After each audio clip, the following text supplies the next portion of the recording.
Meus irmãos e minhas irmãs, acabo sempre por despedir-me até ao próximo programa, se Deus quiser. Pois neste programa, damos graças a Deus, porque aqui estamos nós de novo para mais um programa de histórias para pensar e rezar. Também no último programa vos dizia que haveríamos de voltar, se Deus permitisse, e Ele permitiu, e aqui estamos a falar do Santo Padre. Tema que é de extrema importância para nós católicos, sem dúvida. Temos na figura do Papa alguém que nos dirige. Temos na figura do Papa um homem responsável porque investido de tamanha responsabilidade. Não é fácil ser-se pontífice. Quantas vezes, quando se começa a ver que a votação ruma no conclave para a escolha deste ou daquele, encontram os então ainda cardeais numa capela a chorar e abundantemente. Eles sabem bem da tamanha responsabilidade com que são investidos. Um dia, diante de Deus, terão de responder pelo cuidado da Igreja, por aquilo que fizeram, pelas almas, pela salvação das almas. Não é pequena coisa, dado os católicos serem, se não a primeira, a segunda maior religião à face da Terra, que conta com bilhões de seguidores. Estão a ver por isso que a responsabilidade não é nada pequena. E meus irmãos e minhas irmãs, temos de conhecer quem é essa figura do Sumo Pontífice, pois por vezes nós escutamos tanta coisa. Como é possível um pontífice? Como é possível sequer essa palavra? Bom, esquecemos nós que até entre os títulos do Sumo Pontífice está aquele de Bispo de Roma, que o Santo Padre, o Papa Francisco, lembra muitas das vezes, mas o último título do Santo Padre, talvez até o mais belo de todos, é Servo dos servos de Deus. Sim, porque não se esqueçam que Nosso Senhor Jesus Cristo veio trazer uma nova ideia de poder. O mando, antigamente, era uma forma de esmagar os outros sob uma autoridade tirânica. E o Senhor Jesus disse-nos: aquele que de vós quiser ser o primeiro, seja o último de todos. E até mesmo no lava-pés, ele disse que aquilo que havia feito, pois eles também deviam fazer uns aos outros. Ou seja, era aquele serviço, aquela disposição a servir, que formou os ministérios na Igreja, que, como a própria palavra latina indica, minus significa ser menos, significa colocar-se ao serviço. E nesse sentido, o Papa é o primeiro dos servidores.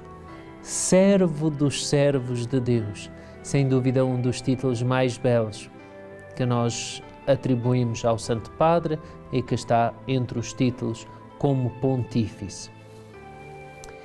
Às vezes nós podemos dizer, mas bom, e quando ele visita às vezes determinadas nações e às vezes dão-lhe certos privilégios, veja-se que a própria Igreja tem as suas embaixadas. Nós vemos, por exemplo, os protestantes não têm embaixadas, não vemos nenhuma embaixada dos protestantes.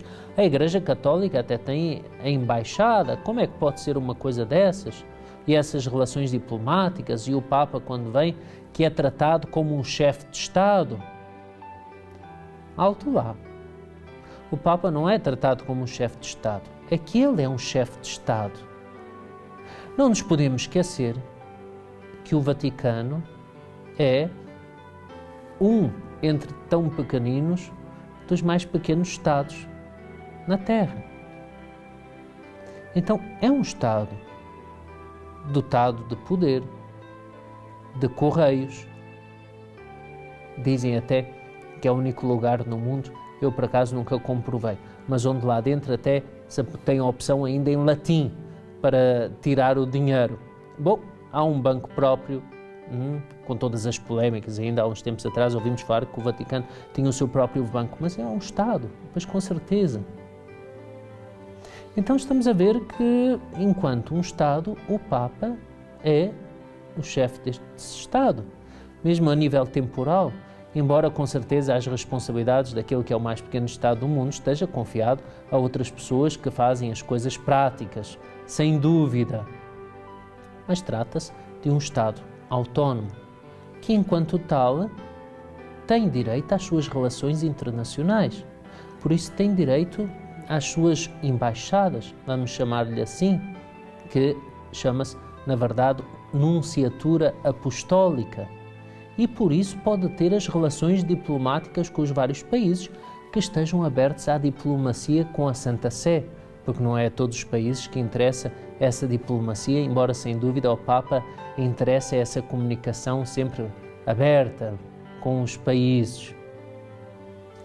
Bom, temos entretanto no Papa, e sem dúvida, uma das maiores, se não a maior voz moral para os nossos dias.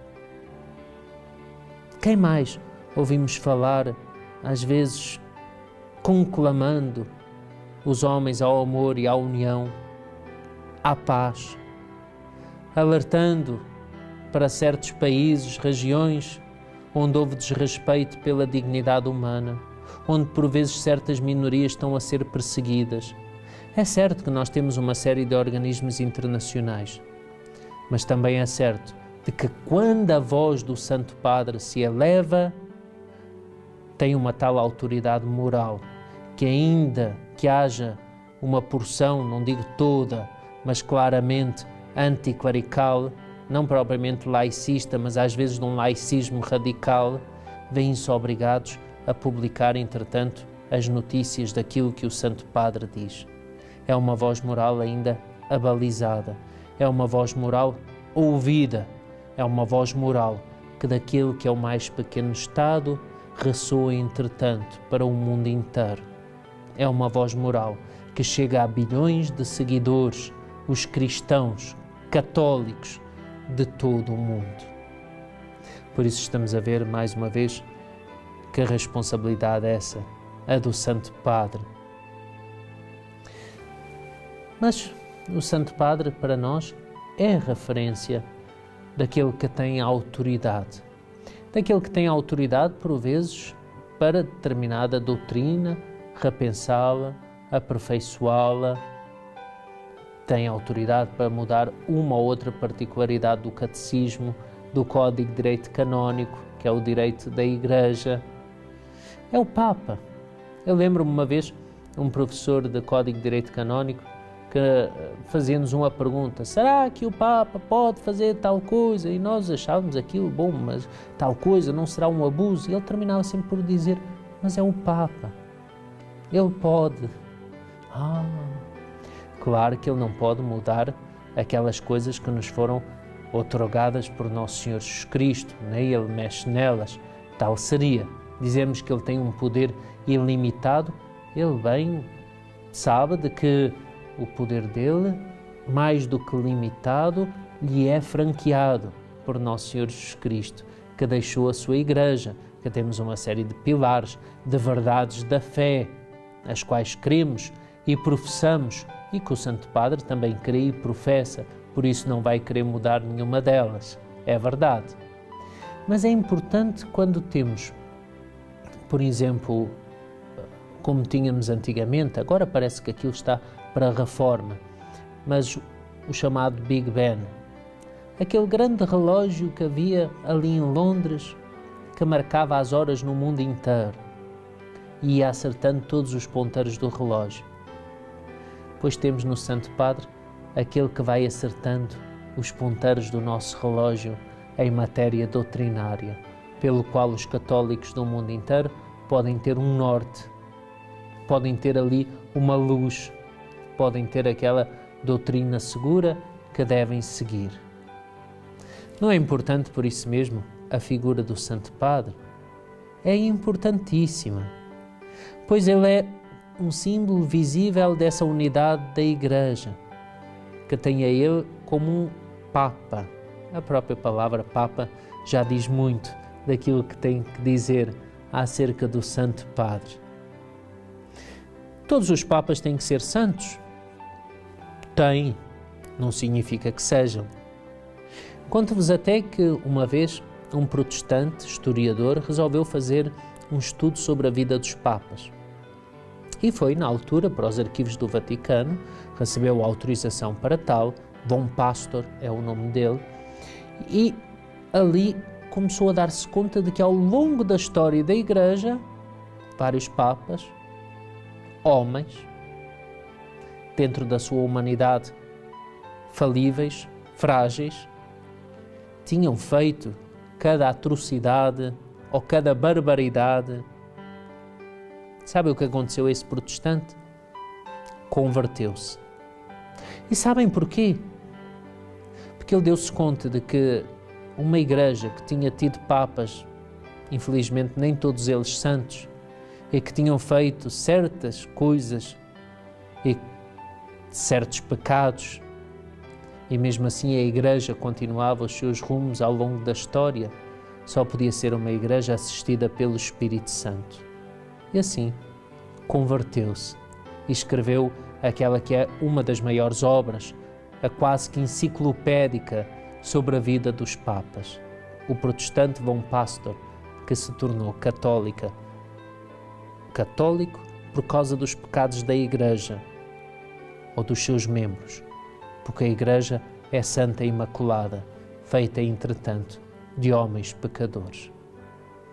E é porque o Santo Padre é também de carne e osso, que ele precisa do nosso auxílio e que ele precisa da nossa oração, e que o convido, pois, a cada um daqueles que está em casa a rezar mais uma vez. É o segundo programa seguido que rezamos pelo Santo Padre. Oxalá que fizéssemos de todos os programas uma oração sempre em união com aquele que é o Santo Padre, o Papa, o nosso doce Cristo na terra, como canta o hino pontifício. Meu Senhor e meu Deus, vos pedimos uma vez mais, e quantas vezes forem necessárias, e porque não deixamos já aqui até consignado que cada vez que rezarmos o rosário, nos lembremos, ainda que não o digamos, do Santo Padre o Papa, para o assistirdes, dar-lhe força, ânimo, para assim enfrentar os desafios deste mundo, que às vezes se ergue de modo contrário à fé e à religião, e que precisa assim de uma autoridade forte e corajosa para enfrentar às vezes certas estruturas de pecado, para enfrentar a desunião, a guerra, tanto mal que vai graçando por aí. Que o Santo Padre mais uma vez possa ser hoje e sempre essa voz moral que apazigua, que ensina, que auxilia os cristãos e o mundo inteiro a reconhecerem em Cristo o Príncipe da Paz. Meus irmãos e minhas irmãs, ficai, pois, em paz. E até ao próximo programa, se Deus quiser.